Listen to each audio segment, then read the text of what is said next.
everyone. And to you. Thank you. It's so amazing. There's a lot of people here.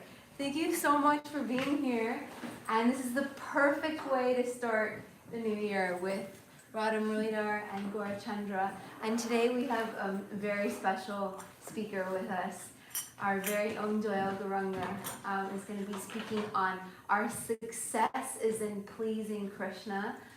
Lessons from the story of Vritrasura from the Srimad Bhagavatam, which I'm personally, like the Vritrasura's prayers is like my favorite part of the entire Bhagavatam. So I'm really, really excited for today's class. And I think everyone knows Dayal, but if you don't know Dayal, he's our executive director here at Bhakti Center. And he actually was a monk or brahmachari for like 10 years on the East Coast and also the West Coast in California and also in New York. And he did his yoga teacher training at Super Soul Farm in 2017 with Raghunath. And he also has a degree in psychology from Hunter College. So those are some of his trainings, but like his main training when you're a monk for that many years, and he was literally like in the kitchen cooking for every single program and doing outreach events for colleges and so many different services over the years. So he's really leading us here at Bhakti Center, and we're so grateful for his leadership, and we're so grateful to also hear from him. He also does a podcast every morning with the Chuta Gopi and Kishore Chandra called Spirit Matters. So he's always teaching, always giving, and always building community. So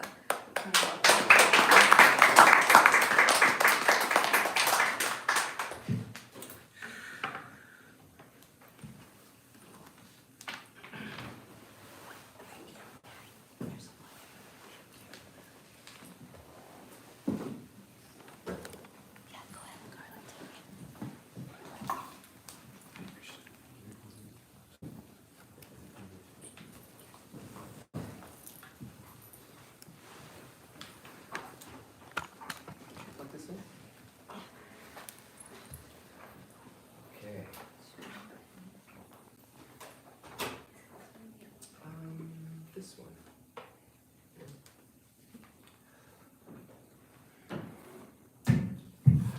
Om Namo Bhagavate Vasudevaya.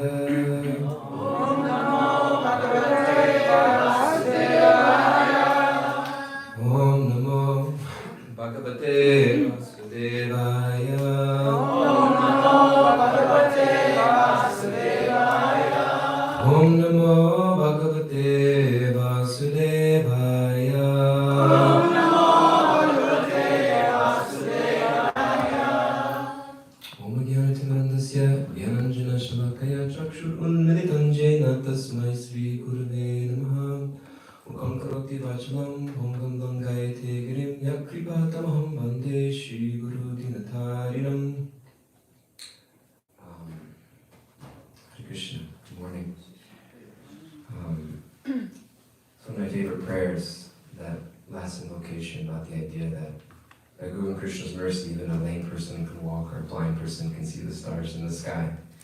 And my intention, so people ask me, are you giving class today? And my hope was that no, that we'll be giving class, we'll be discussing. And so I want to make this interactive in discussion, and you guys can feel free to ask questions along the way, as well as share your own reflections and realizations. And I'm realizing as I'm putting this up, it says Vritrasura's glorious death. It's kind of jumps out at you.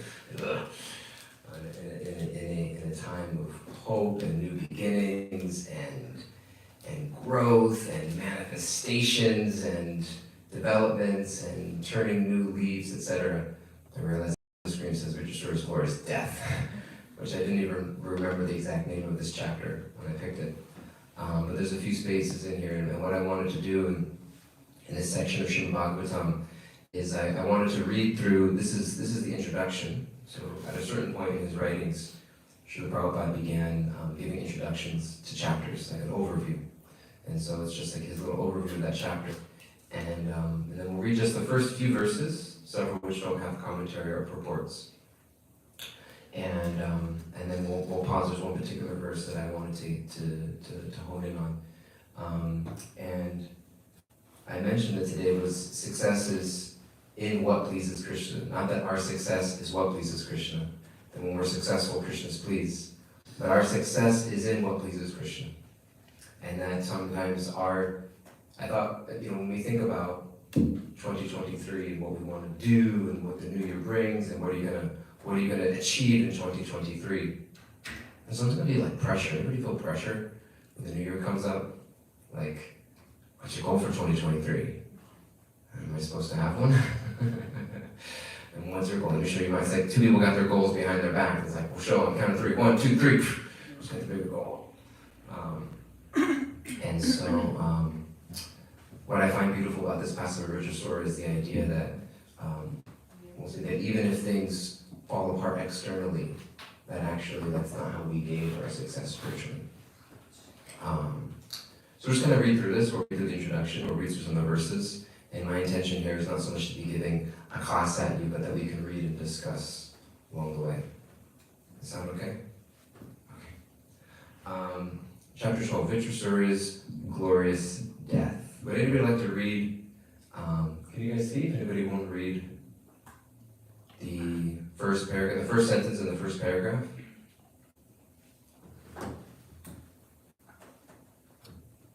This chapter describes how Indra, the king of heaven, killed Vitrasura despite great reluctance. After Vitrasura finished speaking, he released his trident against King Indra with great anger. But Indra, using his thunderbolt, which was many times more powerful than the trident, broke the trident to pieces and cut off one of Vitrasura's arms.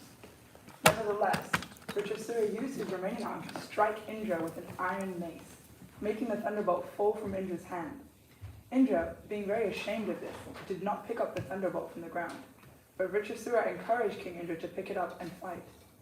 Vitrasura then spoke to King Indra as follows, instructing him very well. Thank you. So this is going to be there's a background of a story already taking place between Vitrasura and Indra. If you don't know the names in the story, you just kind of go with it. Vitrasura and Indra, there's a fight going on. It's a celestial battle taking place. And they've got big weapons, they've got big bodies, there's a lot of excitement going on, and there's this tension of who's going to win. And the backstory is that Vitrasura is destined to lose. Vitrasura knows that he's going to lose. But he's the most frightening. He's the most ferocious. And Indra, his opponent, is along the way becoming morose. Indra's throwing everything he's got at him, but it feels like it's not working. And so it says here that Vitrasura using his remaining arm to strike Indra with his mace, making the thunderbolt fall from Indra's hand. And Indra was very ashamed, and he did not pick up the thunderbolt from the ground, but Vitrasura encouraged King Indra to pick it up and fight. Vitrasura then spoke to King Indra as follows, instructing him very well. So Indra, seeing that like this isn't going my way, is feeling like he wants to pull back. And Vitrasura is saying, no, you have to keep going. This is part of the plan. Even though I know I'm going to lose, I want you to keep fighting. Next paragraph. Somebody want to read this paragraph? The Supreme Personality of Godhead, it said, is the cause of victory and defeat. Not knowing that the Supreme Lord is the cause of all causes, fools and rascals try to take credit for victory or defeat themselves. But everything is actually under control of the Lord. No one but Him has any independence. The Purusha, the enjoyer, and Prakriti, the enjoyed, are under the control of the Lord. For it is by His supervision that everything works systematically. Not seeing the hand of the Supreme in every action, a fool considers himself the ruler and controller of everything. When one understands, however, that the real controller is the Supreme Personality of Godhead, he is freed from the relativities of the world, such as distress, happiness, fear, and impurity. Thus, Indra and Vitrasura not only fought, but also engaged in philosophical discourses.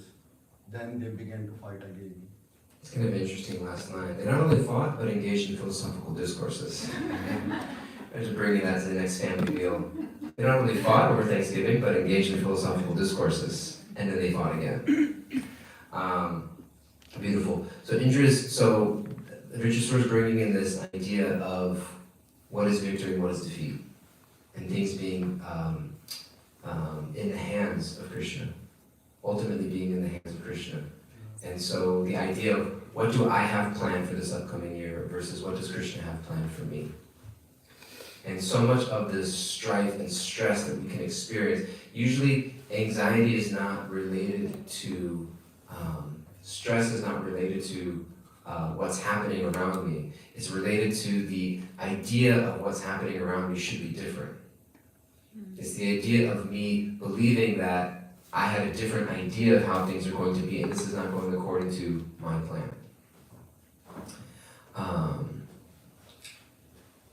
I'll read the next one.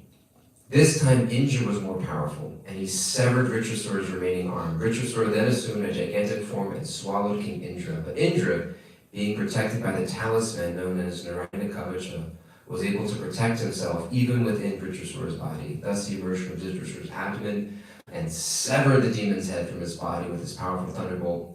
Severing the demon's head took 1 complete year to accomplish. That's at the end of the story. We're not going to get to it. We're just going to read the beginning 2 verses. Okay, so I'm going to read just a few verses here, and it's going to be in verse 7 that there is a yes. This is the verse 7 that I want to read the purport. So I'm just going to read these verses leading up to it, verses 1 through 6, just to get us to verse 7, and then we'll read that verse and that purport.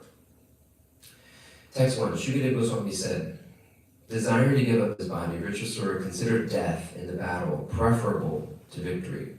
O King Parikshit, he vigorously took up his trident and with great force attacked Lord Indra, the King of Heaven, just as Kaitaba had forcibly attacked the Supreme Personality of Godhead when the universe was inundated. Then Vritrasura, the great hero of the demons, whirled his trident, which had points like the flames of the blazing fire at the end of the millennium. With great force and anger, he threw it at Indra, roaring and exclaiming loudly, O sinful one, thus shall I kill you! Flying in the sky, Vritrasura's trident resembled a brilliant meteor. Although the blazing weapon was difficult to look upon, King Indra, unafraid, cut it to pieces with his thunderbolt. Simultaneously, he cut off one of Vritrasura's arms, which was as thick as the body of Vasuki, the king of the serpents. Although one of his arms was severed from his body, Vritrasura angrily approached King Indra and struck him on the jaw with an iron mace. He also struck the elephant that carried Indra. Thus Indra dropped the thunderbolt from his hand. The denizens of various planets like the demigods, demons, charnas, and siddhas praised Vritrasura's deed, but when they observed that Indra was in great danger, they lamented, alas, alas. Having dropped the thunderbolt from his hand in the presence of his enemy, Indra was practically defeated and was very much ashamed. He dared not pick up his weapon again. Vritrasura, however, encouraged him, saying, take up your thunderbolt and kill your enemy. This is not the time to lament your fate. Vritrasura continued, O Indra, no one is guaranteed of being always victorious but the original enjoyer, the Supreme Personality of Godhead, Bhagavat. He is the cause of creation, maintenance, and annihilation, and he knows everything. Being dependent and being obliged to accept material bodies, belligerent subordinates are sometimes victorious and sometimes defeated. We'll look at the purport. The Lord says in Bhagavad Gita, Sarvasya chaham pradisani vishno mataspratir jnanam apohanam cha. I am seated in everyone's heart, and for me come remembrance, knowledge, and forgetfulness. When two parties fight, the fighting actually goes on under the direction of the Supreme Personality of Godhead, who's Paramatma, the Super Soul. It's interesting to be reading this from Srila Prabhupada because more than anything, what we're being brought into, even in the midst of this tremendous battle, even in the midst of this huge fight, Prabhupada's reminding us, where's Krishna? Where's Krishna in this moment? Where is Krishna in this? And when I'm engaged in some sort of struggle or some sort of fight or some sort of combat, what is it that I'm fighting for? Am I fighting for my ego? Am I fighting for something that may or may not be really that important? Have I forgotten Krishna in this moment? And so Prabhupada is mentioning this verse, beautiful verse, this idea of reminding ourselves that when we make our plans, that how much am I bringing Krishna into the equation? Elsewhere in the Gita, the Lord says, Prakriti kriyamanani gunai karmani sarvashaha ahankara vimud atma kartaham ittimanyate. So Krishna Prabhupada is starting to juxtapose this remembrance and forgetfulness. This remembrance and forgetfulness. Vritrasura embodying the remembrance of Krishna, even when it seems like he knows he's going to lose. And Indra embodying this forgetfulness. He's ashamed and wants to stop fighting. Vritrasura is saying, wait a second here, your idea of success, you think that you winning the battle, but actually that we all have a role to play in a plan that's been laid out for us. The bewildered spirit soul, I love this word, bewildered, right? Bewildered. Under the influence of the three modes of material nature, thinks himself the doer of activities that are actually carried out by nature. The living entities work only under the direction of the Supreme Lord. The Lord gives orders to material nature, and she arranges facilities for the living entities. The living entities are not independent, although they foolishly think themselves the doers. Karta. They are not independent, though they foolishly think themselves. I remember I booked this once to be like a 4th of July class too. Independence. Or Dependence Day. Nobody usually celebrate Dependence Day. Although they think themselves the doers, the Karta. Okay, I'm going to continue reading one more paragraph, then we'll pause. Victory is always with the Supreme Personality of Godhead. Is there a verse in Bhagavad Gita where that's mentioned? Yes. Wherever there is Krishna and whenever there is Arjuna, there is always victory, opulence, and something. Where in the Gita? The last verse. The very last verse. Very last verse. Yatra Yogeshwara Krishna Yatra Parto Dhanurdhara Tatra Shri Vijayo Bhutir Dhruva Nitir Matir Mama. You want to read it, Champak? Wherever there is Krishna, the master of all mystics, and wherever there is Arjuna, the supreme archer, there will be also certainly be opulence, victory, extraordinary power, and morality. That is my opinion. Wherever there is Krishna, the master of all mystics, and wherever there is Arjuna, the supreme archer, there will also certainly be opulence, victory, extraordinary power, and morality. That is my opinion. Who's speaking? Sanjay, narrator of the Bhagavad Gita. Wherever there is Krishna. Which means, even if I accomplish everything I set out to in life, but I forgot Krishna, I've lost victory. And even if nothing seems to go my way, even if everything seems to fall apart, even if it seems like I'm experiencing a rejection of the world, a falling through the cracks of the world, a missing out on life, but I'm remembering Krishna somehow and pulling him closer to me and leaning myself closer to him, then I found victory. Then I found success. Then my life is successful. And it's the hardest thing to do. Why? Because we're constantly getting an opposite message everywhere else. Right? We constantly get an opposite message everywhere we look around. Everywhere you look, you get an idea of that life is supposed to be a certain way. Right? And what are the things we comment people on? We compliment people on? Education. Beauty. Talent. Kindness. Someone's got a lot of them. She compliments people a lot. It's true. Right? We compliment. We and in our spiritual life, one of the as devotees, let's face it, being a devotee is not. It's a tall order. We have a spiritual practice that asks a lot of us, right? Spiritual practice, the way that we, the principles that follow, the way that we live our lives, right? And most of the, and we talk about things being a foundation, right? But most of the things that we set as a foundation are not the things that we normally talk about with other people. Our personal practice, how we're doing internally, the way we're following or not following certain principles or paths, are not the things that we normally recognize or point out or can notice in another person, are they? And so we don't get the claps and we don't get the recognition, we don't get the honoring for those kind of things externally. And so it's easy to deprioritize them. It's easy to think that they may not be that important. It's easy to think that a successful devotional spiritual life looks like X, Y, and Z. Giving a class and people really appreciating it. Dressing the deities and everyone thinking you're such a nice pujari. Doing lots of service and everyone thinking that you're so humble and dedicated and sincere. Nobody is going to come up to me if I just stay home and read and chant all day. And then call me up afterwards and be like, wow, you had a really amazing spiritual devotional day. Because the reward is something that we have to start looking internally for from Krishna.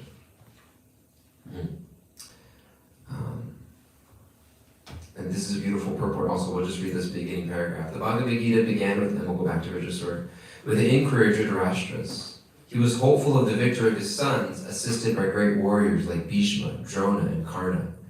He was hopeful that the victory would be on his side, meaning the winning of the battle in the Gita. But after describing the scene of the battlefield, Sanjaya told the king, "You are thinking of victory.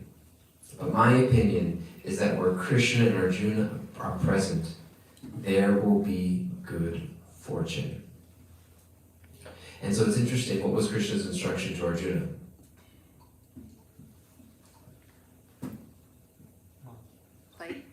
Fight? Not a trick question. It was a trick question. Krishna's instruction was Arjuna was to fight.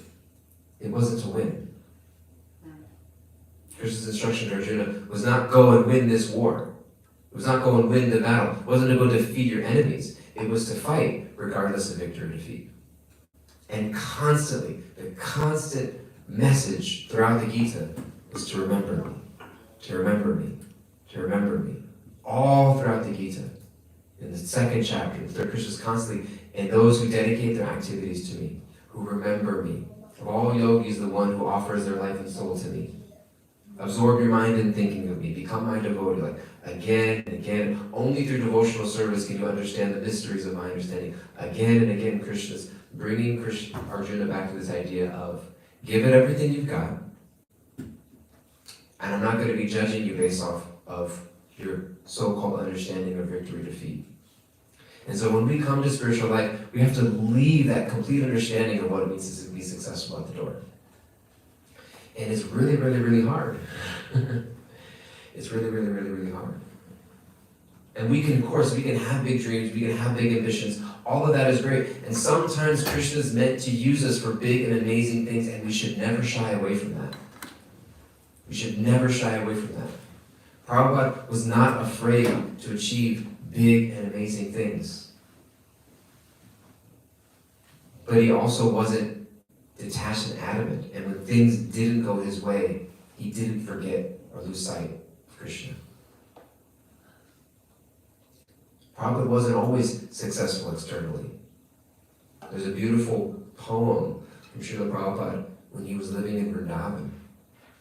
Before he came to America, he had already taken sannyas. His business had failed. He had already taken sannyas and was living alone as a mendicant in Vrindavan. And he was reflecting back on his life. And he said, I'm thinking of all the things in my life, all the people and the places and the businesses. And he was thinking of friends and acquaintances. And he says, now it's nothing more than a list of names. He used that phrase, a list of names.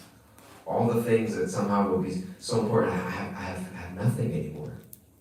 I have nothing anymore. And then Srila Prabhupada came to America, and he struggled for almost a year and would check the times of the boat before going back, wondering, should I even stay? And Srila Prabhupada would also tell his disciples later on in his journey that there was never a moment where I'm feeling separation from my Guru Maharaj.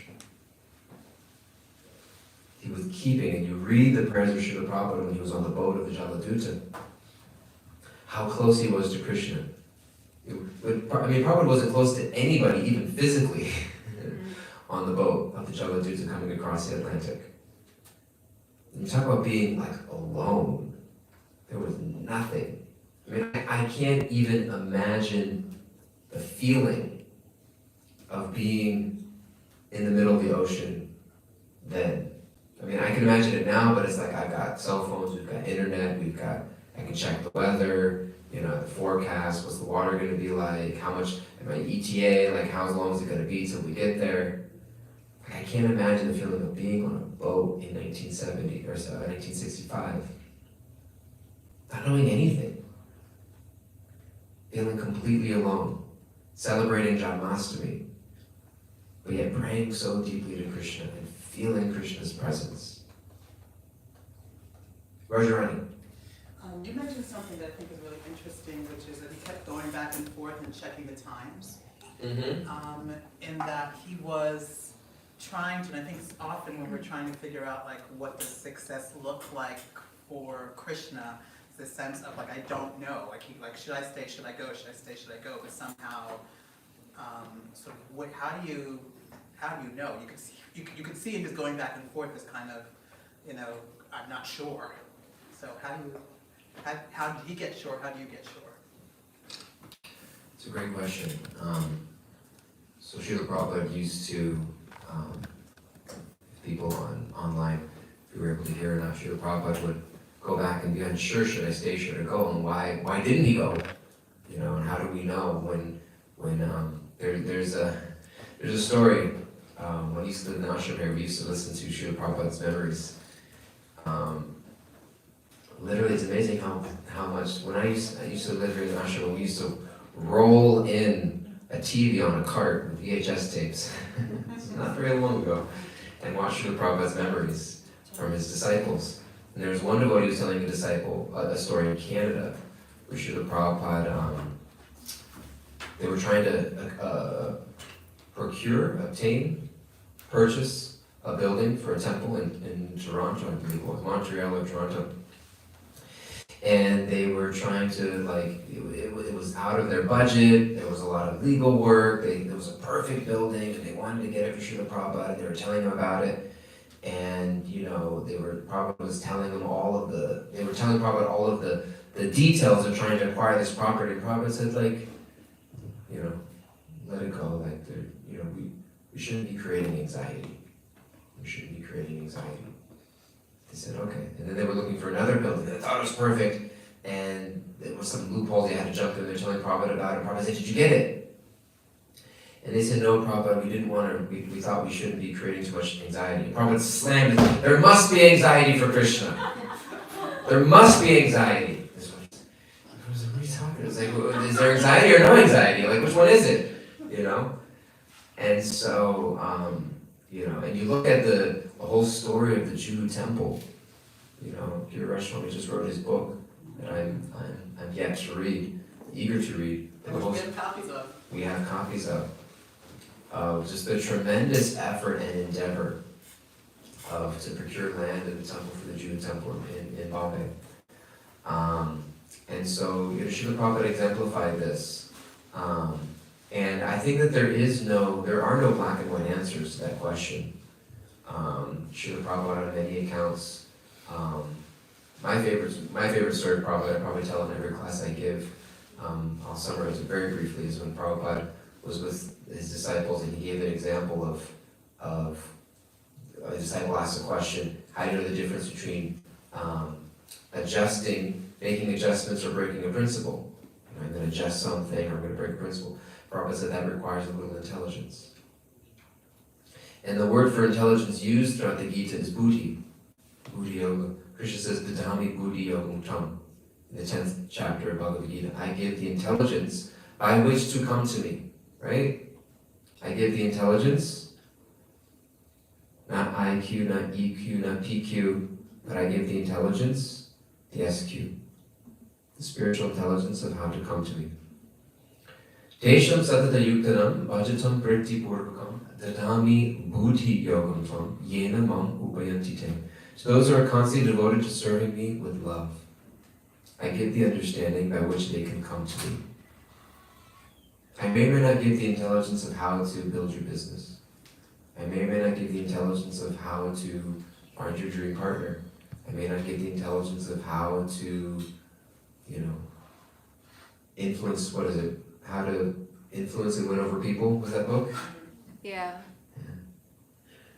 How to influence people and make friends, Dale Carnegie. How to influence people and make friends? Yeah, or something like that, Dale Carnegie.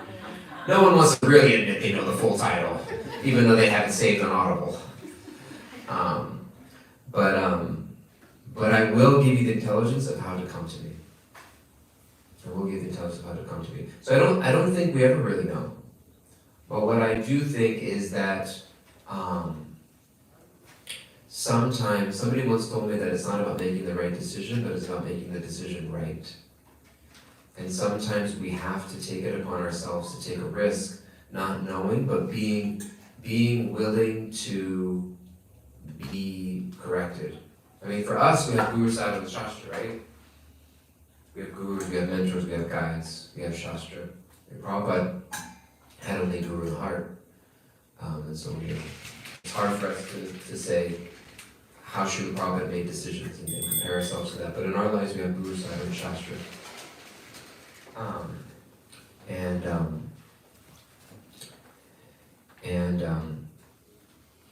I think a good metric or point is really looking at our own intention. What is it that I want? And as devotees, that's a hard question to ask sometimes. What is it that I want? It's hard being honest with that, because it's always a mixed bag, right? I want Christian devotional service. Really? Because you got that. Like, everyone has that and access to that. Why are you so angry? Yeah. Why do you feel? I just felt used. Yeah, we're meant to be used in service. That's our greatest prayer. Okay, wait a second. Let me pull it back a little bit here. Actually, no, I have a few needs. And that's not wrong.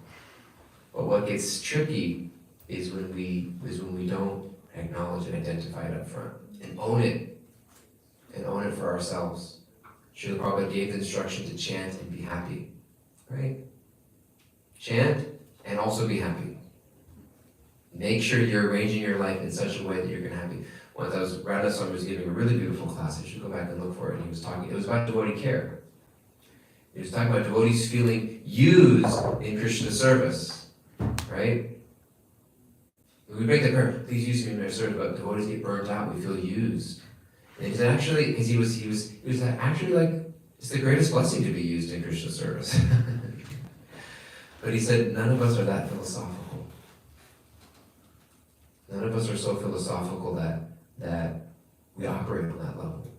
And if we treat other people in that way, and am I really using people in Krishna service, or am I using it in my service? My understanding is like, we need to be completely surrendered to pure devotional service, and somehow whatever I think people should be doing, that's the definition of pure devotional service. Please help me surrender in my pure devotional service. And so I think that it also really for us to actually look at what we're going, because I believe that if our goal is to come closer to Krishna, we'll never miss out. If our goal is to come closer to Krishna, you can never miss out on that.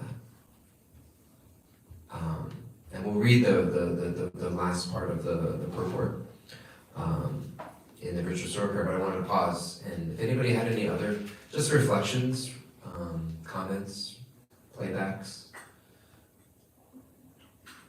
Why do you want to be closer to Krishna? Do you think he's far off from you? Sorry? Why do you want to be closer to Krishna? Do you think he's really far off from you? It's a really good question. Why do you want to be closer to Krishna? Do you think he's far? Yeah. There are a lot of things that are close to you, but you miss it. And so it's not always necessarily I want to be closer to Krishna, but maybe I want to recognize and feel more of his presence. And so there are so many things that you don't notice, that are right there with you. And so sometimes we look back in our life and we see the way that Krishna was there with us. And I think the task of all of us is to be able to start to notice it more quickly. And so I want to be closer to Krishna, or you can rephrase it as, I want to recognize Krishna's presence that's already there. Yeah. Anything else? Anybody wants to play back or share or just speak out?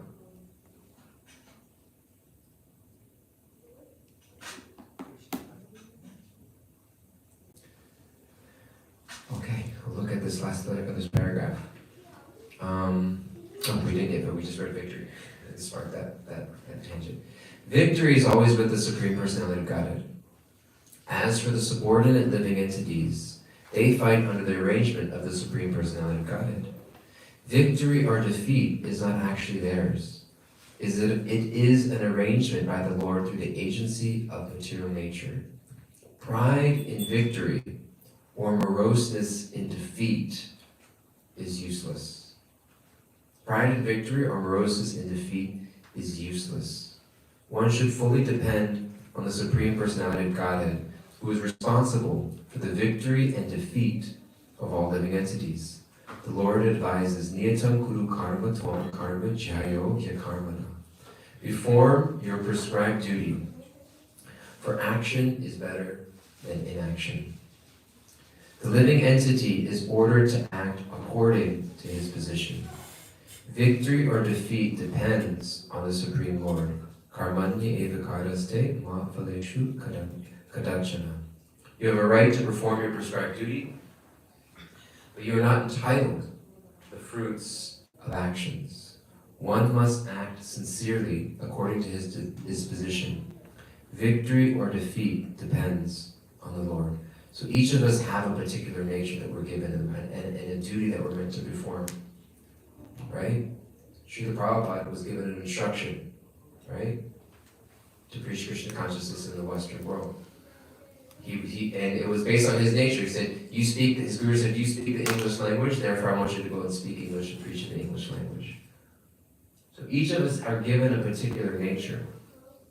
The challenge is that when ego comes in, ahankara vimudhata, ahankara comes in, I think I need to be the best at it. I need to be recognized in a particular way, right? I have some artistic ability. I want to use it in Krishna service. I need to be the best artist in the world. I have some musical ability. I want to be in Krishna service. I need to be the most amazing musician that people have ever seen. I have some leadership capability or some managerial capacity or some business acumen and I want to use it in Krishna service. I need to be the most amazing, successful leader, manager that everybody loves to be around and work with. But no. Krishna's given you that ability. And he's saying, don't even think that that's yours. Don't even think, it's not yours to be proud about or be morose about in your victory or defeat. So pride in victory or moroseness in defeat, he's talking about material victory. Because that's not even the goal of what I'm trying to get you to do. Vritrasura, I'm asking you to fight and lose, even though you're a great ferocious warrior. Because that's not the concept of his success is in his remembering Krishna. Continue the purport. Vritrasura encouraged Indra, saying, don't be morose because of my victory.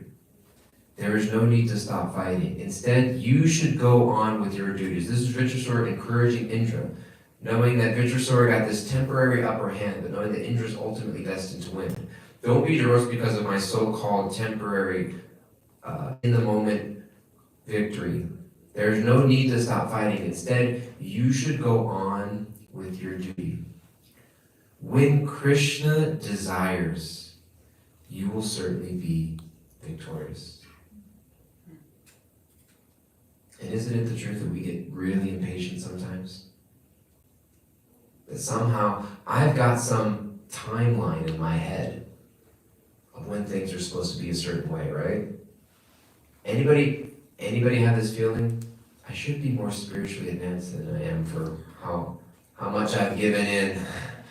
I put in a certain amount. When is, it's like you're standing at the vending machine. I put my dollar in, and it's like, it looks like the Snickers bar is stuck in AC, And so it's like, I feel like I put it in, and where's the output? You know what I mean? And we question. Well, and an interesting thing is like, what chart are you looking at? That says, like a math chart, you have like 9 times 8 equals, okay, that, It's like, okay, 10 years of practice over this many rounds, I should be this advanced. Yep, but I'm over here. Something, I gotta readjust the chart, I gotta pick up my rounds or compact the time. It's like, it doesn't work like that. When Krishna desires, you will certainly be victorious. It's destined for all of us. It's guaranteed. It's not going to come the way that I was just talking. Was today Sunday? Yesterday, Saturday, Friday. I was talking with Tulsi Rani, who was talking about Tulsi Rani, and also Lee earlier in the week. I was talking about building a school here in New York. And Tulsi Rani we're having a baby sometime very soon, and she's thinking about like where's my kid gonna go to school, and so got some time but not a lot of time. But Grace was scratching. I was talking with Lee. She was like, "That's a big job. That's like a lot you got to do. It's more than just like inviting people over for Bhagavatam stories in the back of the temple room." Actually starting a school system, and Tulsi Rani was thinking about some of the mothers that she's in touch with, either recent mothers or mothers to be, and she was talking about like the small handful that she rattled off the names, and like one of just the biggest challenges is that like so many of them are just so far apart from each other. Like some of them are in Jersey, Tulsi Rani, she lives up in Harlem, like some are in Brooklyn, and I'm just thinking, like, let's see if you get like 8 kids that want to come together, like, they're just far away. And then part of me was thinking like, God, that's just like New York, like in a nutshell, like not just starting a school, but like building a devotional community in New York City. It's just like, and we went from like this exciting conversation to starting a school. It's just like, we're never gonna do this, And it was just like, we just ended it, just like, there's just like this mammoth task of like bringing devotees together, not just for school, but just like I was just thinking about it here in our job of creating a vibrant, connected community in New York City, in like a metropolis, in like Manhattan, in the belly of the beast. And I just think like I have no idea how that's gonna happen. But I know that Krishna wants it. I know that Prabhupada wants it. I know that our Guru Jana wants it.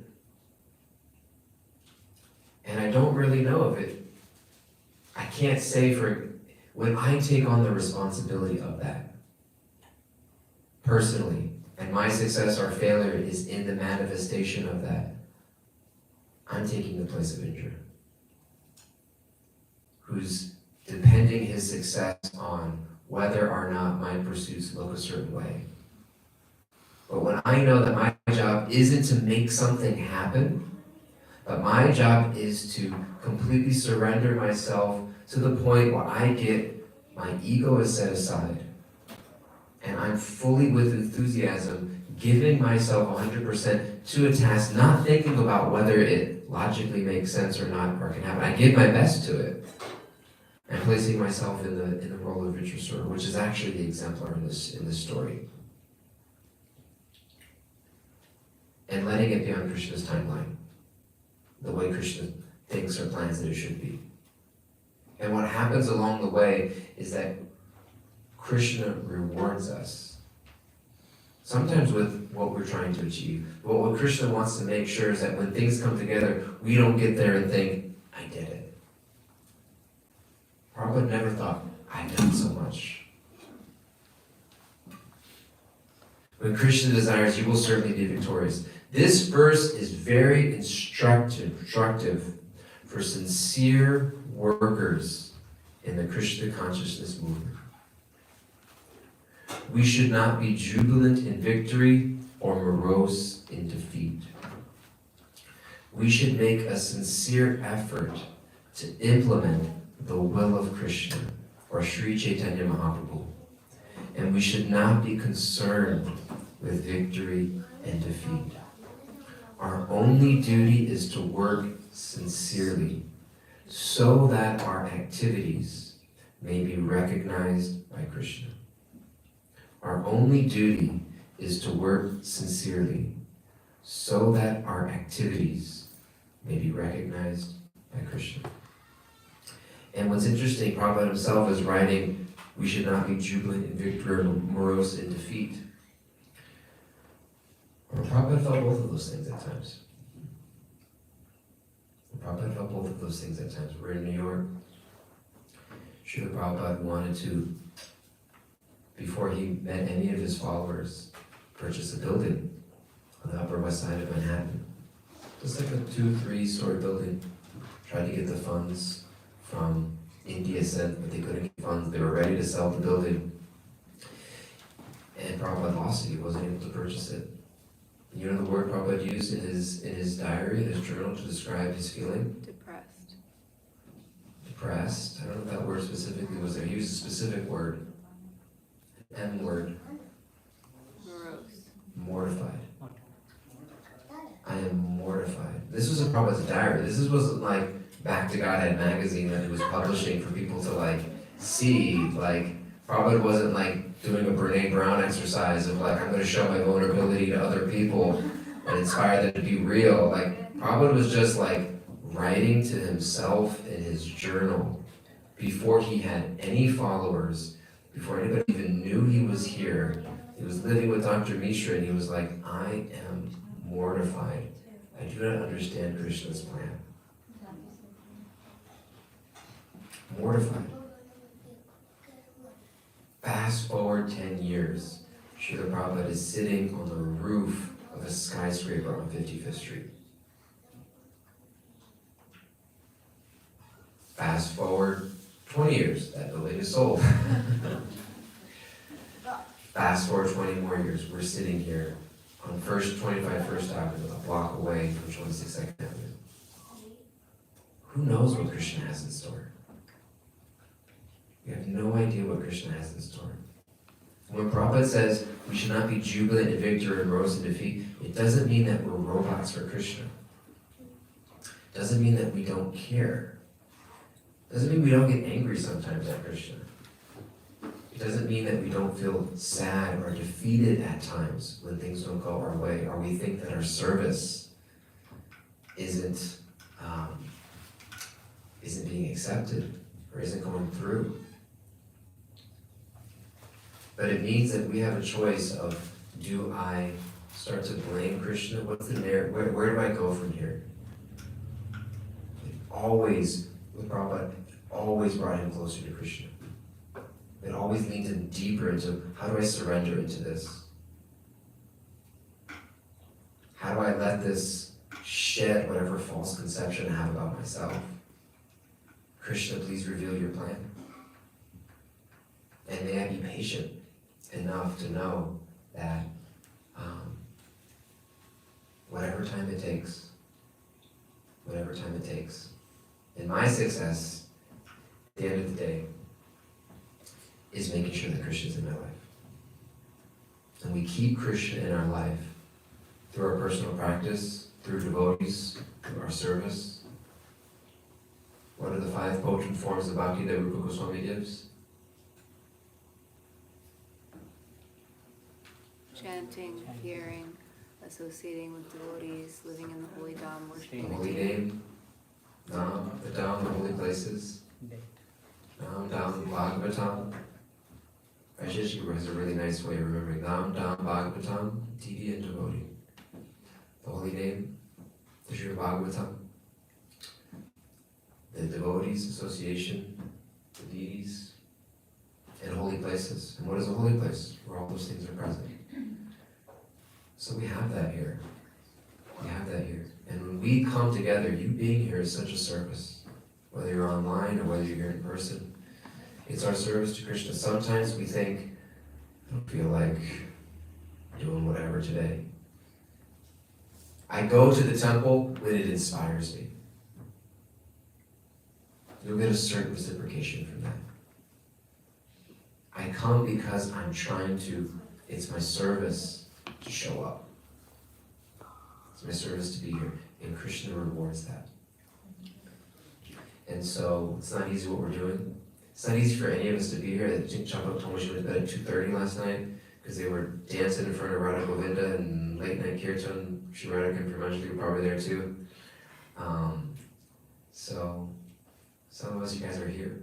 It's not always easy one way or the other. But thank you. And we have about 8 or 9 minutes left. I just want to open it up for any questions or any other comments. Yeah, jump on. I really appreciated this point about, being detached from victory or defeat, but how you talked about how Prabhupada sometimes felt these things. Mm-hmm. And so I was just wondering if maybe you could say more on, I think it's always a mix, like when you love someone, when you love Krishna, when you love the spiritual master, you want it to be the best it can possibly be for them, you know? And there's like a spiritual feeling that one can get, say, if you're cooking for Krishna or the spiritual master and a dish doesn't come out like the exact way that you wanted it to come out, for example, you could feel really sad, or you could feel really, really happy when it comes out just perfect, because you love Krishna and your spiritual master, and you want the offering to be the best that it can be for Krishna. So I feel like there's a spiritual love and a spiritual feeling, but then there's also and like that's actually good. Prabhupada says, you know, we should, the Vrijbasis, the residents of Vrindavan, they're always in anxiety for Krishna, right? So Prabhupada sometimes said there must be anxiety, but then our material conditioning of, you know, of failure or success and wanting to succeed because it's about us, right? That's like the material thing. But then ultimately, even those spiritual feelings that we have, like ultimately we have to trust that whatever we offered, whether it was a success or a failure, Krishna is receiving our intention.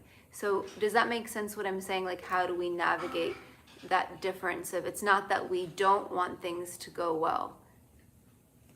Does that make sense? Is your question, how do we make sure we don't like stop caring about whether things work out or not? Yeah, like when is it a healthy feeling, and when is it like I need to be detached? I think a good question is, you're talking about I want my offering to be the best for Krishna that it can be. I think the question is, what is my real offering? And what is Krishna accepting? Or what is Guru accepting? And so, the real offering is that sincere endeavor. And if I'm giving a half asana approach, then Krishna's going to notice that, you know. And so I think that, and at the end of the day, it's so interesting, going back to the why, is that, you know, if we cut corners in spiritual life, then that's what we're going to get, you know. And so if you want to just give it a certain, you know, effort, that's less part, that's, because I think it's so interesting, sometimes we have like these rules and things in spiritual life of like, you have to or should do this, and I feel guilty, like, in one sense, like, guilt and shame, like, have no place in the spiritual life. Because it's really just what do you want? You know what I mean? What do I want? I want, she asked this beautiful question earlier, why do you want to come closer to Krishna? Because it sucks not to. I know what it's like not to. I don't want that. You know? And so I think that really the question is like, what is our real offering? You know, our real offering that Krishna says to Arjuna, I'm going to give you this instruction because you're not envious of me. And so sometimes that external offering falls apart, but it's important for us to, the message is that is not to get discouraged from it. Vritrasura was not discouraged, and he was encouraging Indra, don't become discouraged. Keep trying your best, keep doing what you can, but don't give up, because it's not going the way you think it should. Don't give up. Yudhananda Maharaj gave a lecture a long time ago, and he was saying, like, when things are going wrong, give up your ego, don't give up the Krishna consciousness. And so, yeah, it's beautiful to want things to go a certain way for our gurus or for Krishna, but we should try. But what we're hearing here is that despite our best efforts, it may not go that way. And when it doesn't, don't let that throw you off. And just remind yourself what the real offering is. Rupachandra, whoa. Yeah, I just want to comment that, you said earlier that even if everything is falling apart, as long as you're remembering Krishna, then you're victorious. It sounds like what you said, counterproductive to the modern standards of success and failure, and it sounds kind of like asking a lot of yourself, to come up with the standard. It is, but I also want to say that it's actually very relieving, because now you tell yourself, here, look, I've done my best, and I'm remembering Krishna, even if it doesn't work out, I'm good, because focus is on Krishna. So it actually relieves a huge burden on your shoulders, rather than putting it all in yourself and being so attached to the results. So I just wanted to comment about that. And then the second thing I also want to say, the other point about not caring too much about victory or defeat, sometimes I'm wondering that perhaps that misapplication of it might make us insensitive to what is needed outside. For example, if I'm going to do a program and I've been doing it for many years, I'm just not getting people interested, or devotees, or people are not really interested in what I'm trying to say. Maybe instead of always not caring about victory or defeat, maybe there's a time when I should step back and also ask, maybe it's something I should adjust my way of maybe preaching, or what is it that I'm saying is not really attracting people. You know what I'm saying? So there could be a balance between self-reflection, getting feedback, and adjusting and changing, and not caring so much about victory or defeat. I wonder if you can say something about that. Yeah, thank you. First, thank you for your initial comment. That was sort of the point of that idea of a little bit of relief that take off that, or at least shift the concern of things, shift the concern of more of how am I, less about what I'm trying to accomplish and how I'm trying to go about it, I think is what Krishna's trying to say here. And to your question, there's always the two tracks of the outer work and the inner work. And the devotee is very conscientious of both. So even in the third chapter of the Gita, when Krishna describes about how when being unattached to the fruits of your actions and you have no duty to perform, you still perform your activities for the sake of leading people in a good example, for the sake of being an example for others. Krishna will still say we still go about our duties in our life with integrity. So the outer work and the inner work is always there. And I think that devotees pay close attention to both. And so it's not that we neglect one because we're more focused on the other.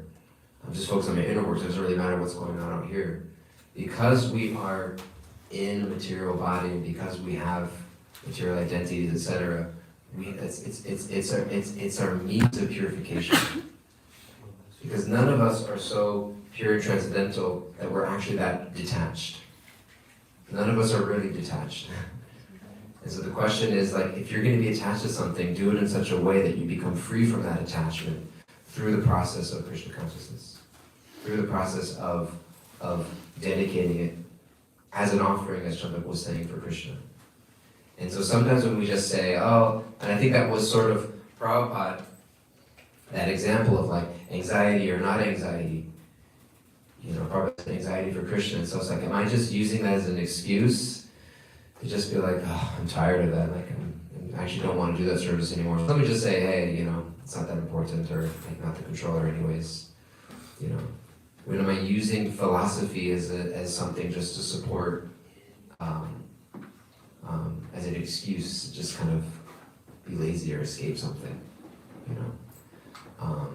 And so I think that there's just always that question of the outer work and the inner work going on the same track, and just making sure that we're paying attention to both in the process, And you look at Prabhupada's life again, it was never clear cut. It was this constant just wondering. I mean, you would think it's like Prabhupada, when he was here, would just be like, yeah, I know everything in every moment. It was like Prabhupada was still asking questions and wondering, And so I don't think we ever fully know at every moment, but the point is that we learn, because if we did, then we wouldn't need Krishna. We would just think, I just always know. But Krishna bewilders us at times, and when you read the Bhagavatam, even we're reading in the morning classes the prayers of Brahma Vimohan Lila, even makes Brahma forget sometimes. And Prabhupada mentioned that in the purport. Sarvasichaham Pradisani Vishto Matasmritirgyanam Apohanancha, knowledge, remembrance, and forgetfulness. So Krishna makes us forgetful sometimes, just to remind us to hold on tight. And also Prabhupada himself changed many of his policies. Like sometimes he was doing the arranged marriages, didn't work out, he changed this, and he hasn't changed this. So it's also open to feedback. Very, very, very much so. And he's about to go to the conference, and I'm running late, but there's Srila Prabhupada, if you look at the beginning of his time here, he was very, Prabhupada's approach to Varnashram shifted over time, and his understanding of it, etc. So we don't have time for that. Thank you all so much. Srila Prabhupada ki jai, Srila Bhagavatam ki jai.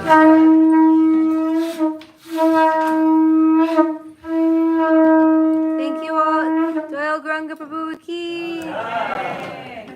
So we're gonna have arti now, and if everyone can just come forward, we'll move these mats over to the side so that people can help move the mats, and then everyone come forward so we can dance and sing in kirtan to Radha Madhava. Radhika is going to lead us in kirtan.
Ace Bhaktivedanta Swami Srila Prabhupada ki. Jai. ISKCON founder Shri Srila Prabhupada ki. Jai. Namaskar Srila Haridas Thakur ki. Jai. Prem se kalo Shri Krishna Chaitanya Prabhu Nityananda Shri Advaita Gadadhara Shri Sari Gaura Bhaktivinoda ki. Jai. Shri Radha Krishna Gopa Gopinath Mukunda Radha Kundgiri Govardhana ki. Shri Vrindavan Dham ki. Shri Mayapur Dham ki. Jagannath Puri Dham ki. Ganga Maya ki. Jamuna Maya ki. Tulsi Devi ki. Bhakti Devi ki. Srila Prabhupada's Transcendental Bhakti Spiritual ki. Gaur Premanande. All glories to the assembled devotees. All glories to the assembled devotees. All glories to the assembled devotees. All glories to Shri Shri Guru and Shri Gauranga. All glories to you, Srila Prabhupada.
Jai Nitai Gaura Premanande Hari Hari Bol.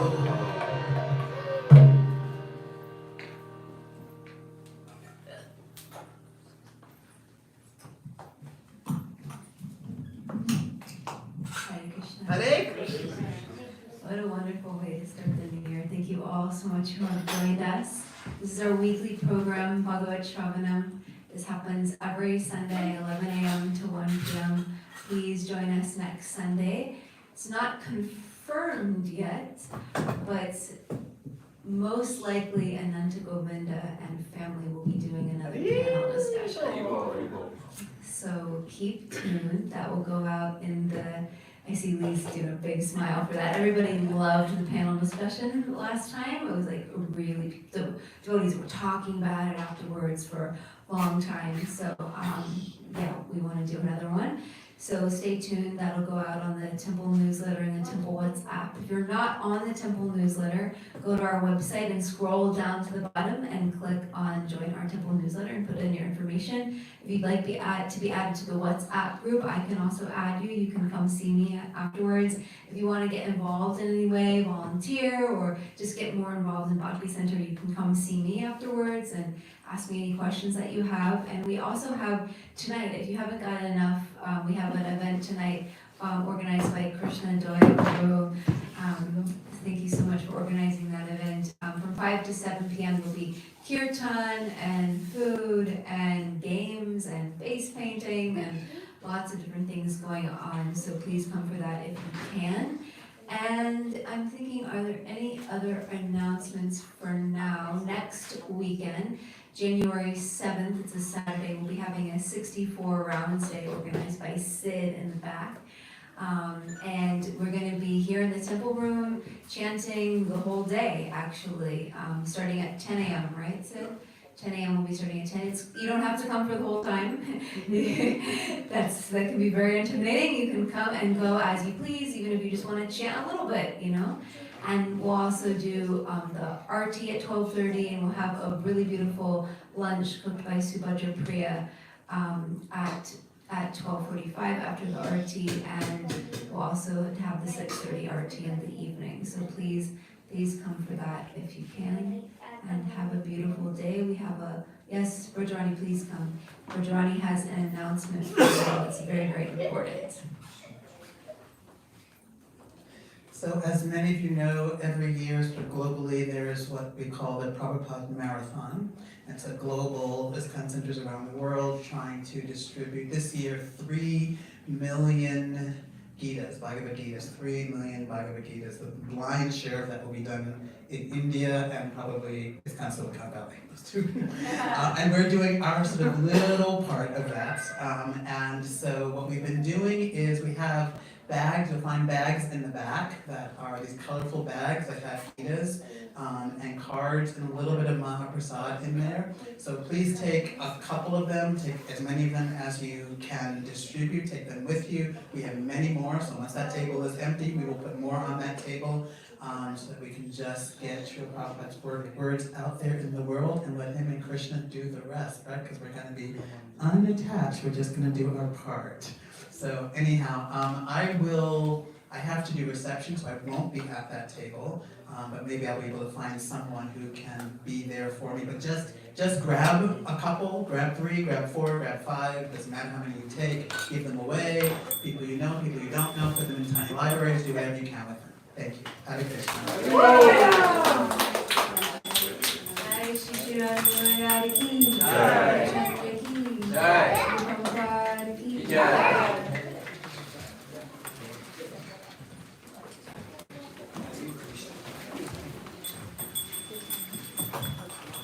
And before everybody goes back for lunch, just 2 more quick announcements.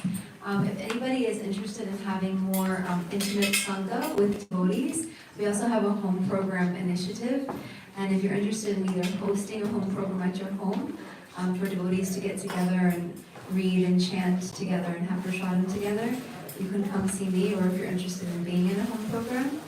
And also, if anyone would like to help clean up after lunch, you can see me or Shirati or Pramanjali will be doing that service.